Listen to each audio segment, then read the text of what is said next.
السلام علیکم ورحمۃ اللہ۔ نماز کے حوالے سے ہمارے معاشرے میں اسپیشلی پاکستان میں بہت ڈھیل ہے، بہت زیادہ ڈھیل ہے۔ ایون کہ میں نے پیرنٹس کو بھی یہ کہتے ہوئے سنا ہے کہ خیر ہے خیر ہے خیر ہے، بڑے ہو جائیں گے پڑھ لیں گے، جب دھکے پڑیں گے ضرورت پڑے گی تو پڑھ لیں گے۔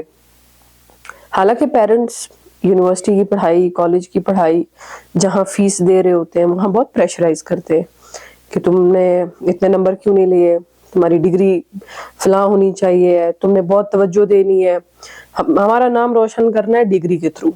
لیکن پیرنٹس کو یہ بالکل بھی ٹینشن نہیں ہوتی ہے کہ بچہ نماز پڑھ رہا ہے نہیں پڑھ رہا ہے، اس کو دین آتا ہے نہیں آتا ہے۔ خیر دین تو بہت ہی وسیع قسم کی ایک چیز ہے۔ پہلے نماز پر بات کرنا چاہ رہی تھی میں کہ نماز کے بارے میں ایک حدیث ہے، اس کو اگر کوئی غیرت مند قسم کا مسلمان ہوگا تو وہ اسی سے بات سمجھ جائے گا کہ اس کو کتنا تاکید کے ساتھ کہا گیا ہے۔ نبی علیہ الصلوۃ والسلام کا فرمان ہے کہ نماز جو ہے وہ کفر اور ایمان کے درمیان میں جو آپ کہہ لیں دیوار ہے وہ نماز ہے۔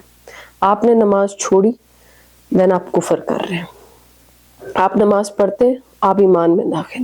سعودی تو جو علماء ہیں ان کے ہاں تو یہ کلیئر ہے کہ اگر آپ نماز نہیں پڑھتے آپ مسلمان ہی نہیں ہیں، لیکن پاکستان کے شناختی کارڈ میں آپ مسلمان ہوتے ہیں نماز نہ پڑھتے ہوئے بھی، کیونکہ امام ابو حنیفہ کا فتویٰ ہے کہ آپ کافر نہیں ہوں گے نماز نہیں پڑھیں گے۔ لیکن جب آپ نماز ہی نہیں پڑھیں گے نا، جب آپ سرنڈر نہیں کرتے، جب آپ سجدہ ہی نہیں کریں گے زمین پہ، آپ اللہ کے آگے جھکیں گے ہی نہیں، تو آپ کے ایمان کا کوئی تھیراپی ہوگا ہی نہیں، ایمان گرو کرے گا ہی نہیں، کیونکہ آپ کا کانٹیکٹ ہی نہیں بنے گا اللہ تعالیٰ سے۔ نماز اللہ سے ملاقات کا ذریعہ ہے، اور انسان نماز پڑھے گا ہی نہیں، اپنے کریٹر سے بات ہی نہیں کرے گا، تو اس کی خاک اس کی سول یا اس کی باڈی کام کرے گی؟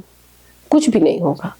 اور ہماری جو امت مسلمہ کی سب سے بڑی تباہی ہے وہ مسجدوں کا خالی ہونا۔ پاکستان میں اگر کانسرٹ ہو عاطف اسلم کا، اور بھی بہت سارے ہیں نام نہاد قسم کے لوگ، اس کانسرٹ میں اتنے بچے بچیاں جاتے ہیں کہ وہاں پر ان کے پاؤں رکھنے کی جگہ نہیں ہوتی۔ ایون کہ وہاں جو بغیرتی ہوتی ہے وہ اگلے معیار کی ہوتی ہے، عورتیں مردوں میں، مرد عورتوں میں۔ لیکن وہ کیوں جاتے ہیں؟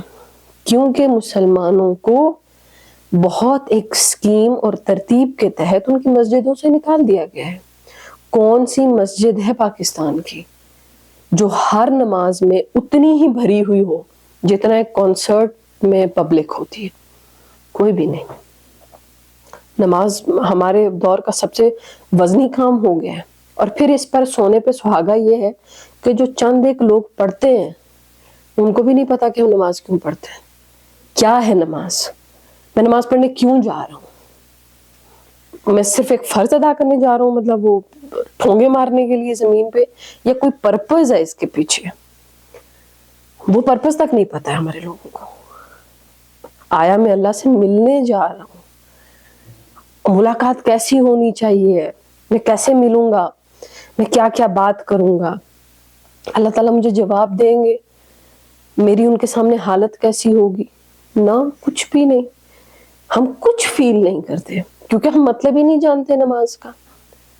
اپنے ارد گرد، اپنے گھروں میں، اپنی کمیونٹی میں اس چیز پہ کام کریں کہ لوگ نماز کی طرف آئیں۔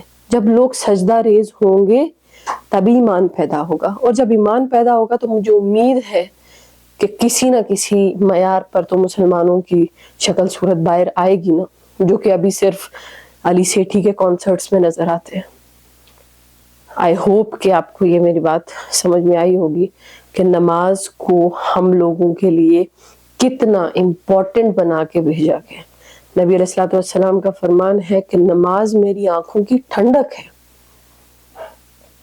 تو کیا کوئی نمازی جو نماز پڑھنے جاتا بھی ہو وہ یہ چیز سوچتا ہے کہ میں اپنے نبی کی آنکھوں کی ٹھنڈک پوری کر رہا ہوں، میں ان کی آنکھوں کو ٹھنڈک دے رہا ہوں؟ بھاگا بھاگا فرض پڑا، یہ بھاگ گئے۔ آپ نماز، فرض نماز پڑھیں جو ہے، پر اس کو اتنی تسلی اور طریقے سے ادا کریں کہ آپ کے وجود کو بھی مزہ آئے کہ میں اللہ سے ملا، میں ملاقات کرنے گیا۔